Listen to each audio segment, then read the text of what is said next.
नमस्कार, मैं Deepak Sharma, business consultant और आपका मोटिवेशनल स्पीकर।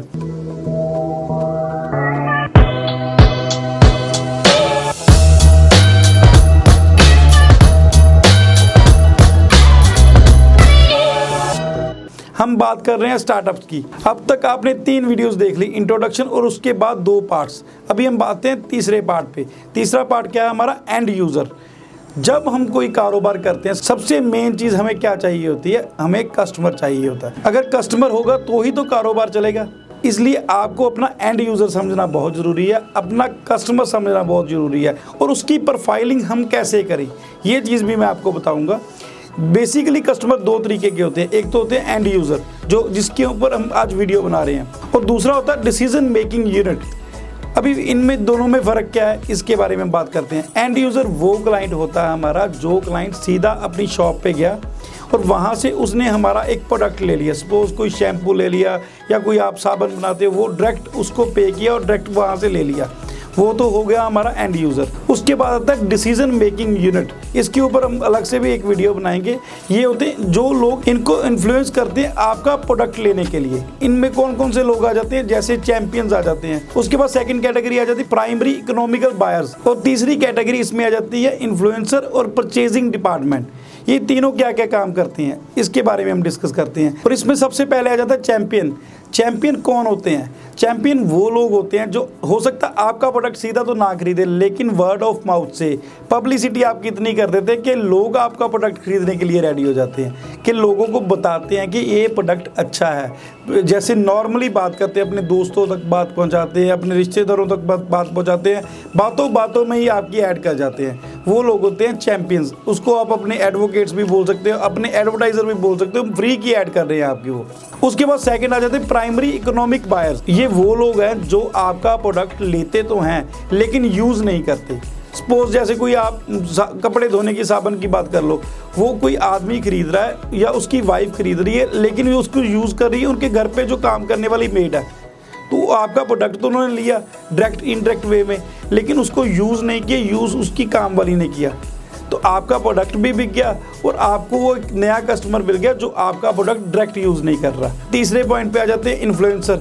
उसके बारे में तो आपको पता ही है, जो वीडियोस बनाते हैं और अलग अलग आपको जानकारी देते हैं, वो इन्फ्लुएंसर होते हैं। जैसे कोई कंप्यूटर हमने लेना है या हमने मोबाइल फ़ोन लेना है या कुछ भी लेना है, उसकी हम यूट्यूब पे वीडियोज़ देखते हैं कि इस प्रोडक्ट की उन्होंने ब्रीफली जानकारी दी हुई है। उससे आपको क्या होता है, आपको प्रोडक्ट का पहले से ही पता लग जाता है कि ये प्रोडक्ट में ये बेनिफिट्स है, ये लॉस है। उससे आपका डिसीजन बन जाता है आपने कौन सा प्रोडक्ट लेना है। उसके बाद थर्ड आ जाता है परचेजिंग डिपार्टमेंट। इसके साथ ही इन्फ्लुएंसर के साथ ही परचेजिंग डिपार्टमेंट। परचेजिंग डिपार्टमेंट क्या काम करता है? आपके जो प्रोडक्ट हैं, जो प्रोडक्ट आपने बनाया है, वो आपसे नेगोशिएबल करके लेता है, आपके पैसे ऊपर नीचे करके कम करता है या स्टॉक ज़्यादा उठाता है और उसको मार्केट में बेचता है, और अपने रेट, अपना जो मार्जिन है उसके बीच में से निकालता है। वो परचेजिंग डिपार्टमेंट आ जाता है। इस तरीके से जो हमने सेकंड कैटेगरी कस्टमर की बनाई है, ये 3 पार्ट्स में जो डिवाइड हुई थी, उसके बारे में आपको कंप्लीट जानकारी मिल गई। ये तो हो गई दोनों कस्टमर्स की कैटेगरीज। इसके बाद हम बात करते हैं कि आपके जो एंड यूज़र हैं। जैसे हमने पहले बात की थी बीच हेड की। बीच हेड में आपको इतना तो पता लग गया होगा कि आपका एंड यूज़र कौन है, क्योंकि हमने उसको काफ़ी ब्रीफली सुना और डिस्कस भी किया। लेकिन आपको अभी ये नहीं मालूम कि इसमें भी कई तरीके की वैरायटीज़ हैं, कई तरीके के कस्टमर्स हैं आपके एंड यूज़र में। सपोज जैसे हमने लास्ट वीडियो में एक एग्जांपल दी थी कि सपोज ए, बी और सी, डी 4 तरह के आपके पास 10-10 कस्टमर आते हैं। तो उनमें से आप किसको अपना प्रोडक्ट बेचोगे? चारों को तो नहीं बेच सकते, क्योंकि उनकी चारों की रिक्वायरमेंट अलग अलग है। आप उसको बेचोगे जिसको आपके प्रोडक्ट की ज़्यादा नीड है, या जिसको जो प्रोडक्ट चाहिए आपका प्रोडक्ट उसके साथ रेलिवेंट है, और उस कस्टमर को आप ज़्यादा टारगेट करोगे, उसी को आपका प्रोडक्ट बेचोगे। 40 के 40 आपके कस्टमर नहीं बनेंगे। इस तरीके से आपको कस्टमर की वैरायटी, आपको कस्टमर का प्रोफाइल, आपके एंड यूज़र का प्रोफाइल निकालना बहुत ज़रूरी है।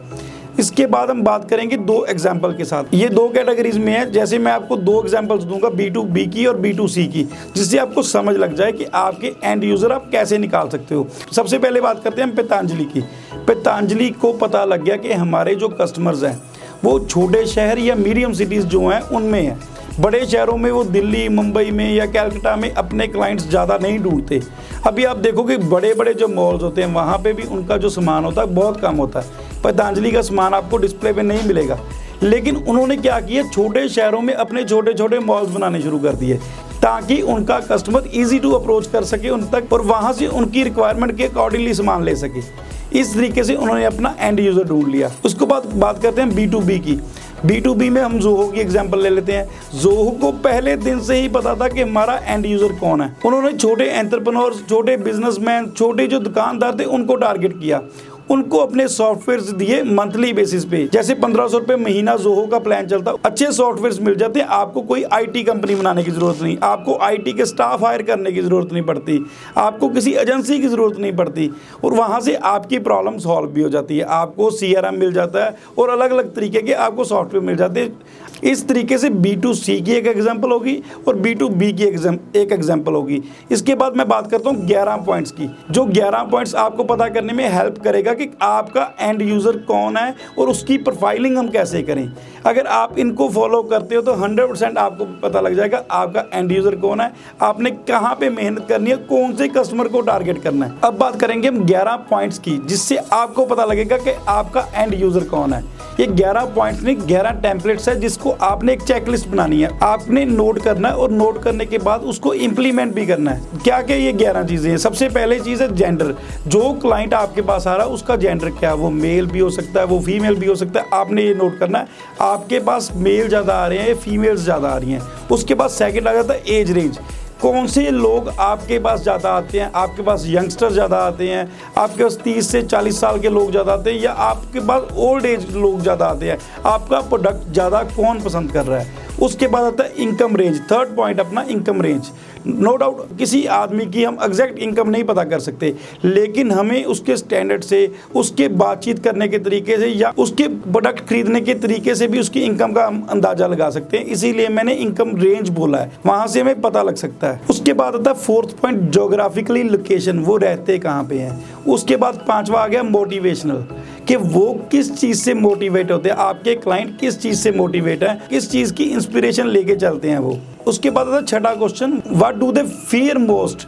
ये चीज़ बहुत ज़रूरी है, आपने अपने कस्टमर का फियर मोस्ट के बारे में जानना है, क्योंकि हर आदमी किसी ना किसी चीज़ से डरता होता है, किसी ना किसी चीज़ को लेके घबराता होता है। ये चीज़ जानना बहुत ज़रूरी है आपके लिए। उसके बाद आता है सातवां point, who is the hero. ऐसा नहीं कि बॉलीवुड का कोई हीरो हो सकता है कोई ऐसा हीरो जिसको वो फॉलो करता हो, जिसके जैसा वो बनना चाहता हो, अपना रोल मॉडल वो किसको मानता है। इस चीज़ के बारे में आपने उससे जानना है कि उसका रोल मॉडल कौन है, उसका हीरो कौन है। उसके बाद आठवां पॉइंट, वेकेशन डेस्टिनेशंस, वो घूमने कहाँ जाते हैं। जैसे आप मेरे को पूछो कि मैं घूमने कहाँ जाता हूँ, मैं तो ज़्यादातर मंदिरों में जाता हूँ कि यहाँ पे, या अगर फॉरेन में जाना हो तो मैं डिफरेंट कंट्रीज़ में काफ़ी कंट्रीज़ घूमा हूँ, क्योंकि मेरा पहला प्रोफेशन है जो इमिग्रेशन सर्विसेज का है, उसके कारण मैं काफ़ी कंट्रीज़ में ट्रैवल कर चुका हूँ। इसके बाद आता है नाइन्थ, कि वो कौन सा न्यूज़पेपर पढ़ते हैं, कौन सी वेबसाइट, कौन सा टीवी चैनल उसको ज़्यादा पसंद है। ये चीज़ भी जानना बहुत ज़रूरी है। इसके बाद 10th पॉइंट बहुत ज़रूरी है आपको जानने के लिए, क्योंकि उससे आपको कस्टमर के इंटेंशन के बारे में पता लग जाएगा। 10th पॉइंट है general reason for buying a product, कि आपका प्रोडक्ट वो क्यों खरीद रहा है। इसमें 3 पॉइंट हो सकते हैं जो साइकोलॉजिकली काम करते हैं, हो सकता है कई और भी पॉइंट्स हों, लेकिन जो 3 पॉइंट ज़्यादा काम करते हैं। सबसे पहला पॉइंट है सेविंग।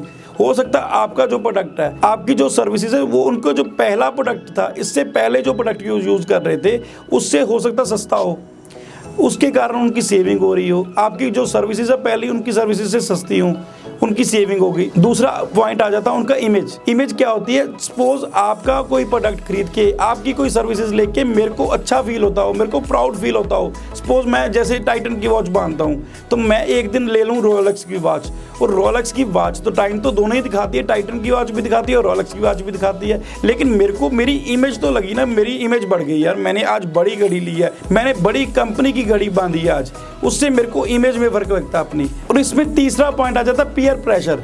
सपोज जैसे मैं तो बहुत कम घड़ी बांधता हूँ, तो हो सकता है मैं जब ऑफिस में जाता हूँ तो मेरे जितने स्टाफ मेंबर हैं सभी ने एप्पल की वॉच बांधी हो, तो मेरे ऊपर एक पीयर प्रेशर हो जाएगा कि यार उन्होंने एप्पल की वॉच बांधी है तो मैं भी एप्पल की वॉच लूँ।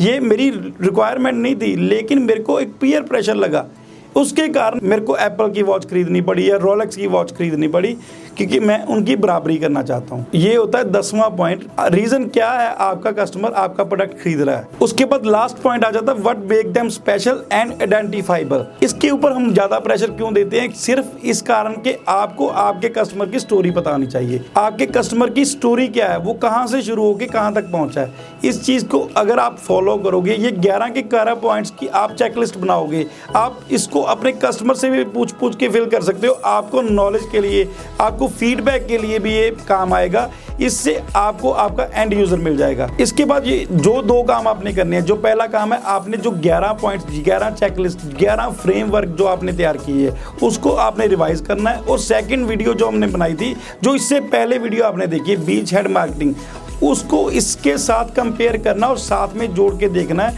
कि आपको इसमें, इस वीडियो में जो आपने 11 पॉइंट्स बनाए हैं उसमें बीच हेड में आपके एंड यूजर कितने हैं, आपकी वीडियो उसके साथ मैच करेगी। और जो इसके बाद आपको वीडियो मिलेगी वो ये दोनों वीडियो में से आपको एक प्लान निकाल के देगी आपके कारोबार का, आपका एक बिजनेस मॉडल बना के देगी।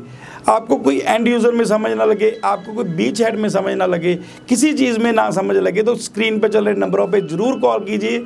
आपको अपने बिजनेस कंसल्टेंट की राय मिलेगी, आपको आपके कारोबार में आने वाली दिक्कतों की समस्या का समाधान मिलेगा। कॉल करते रहा कीजिए और कमेंट करके बताएं कि आपको ये वीडियो कैसा लगा। धन्यवाद।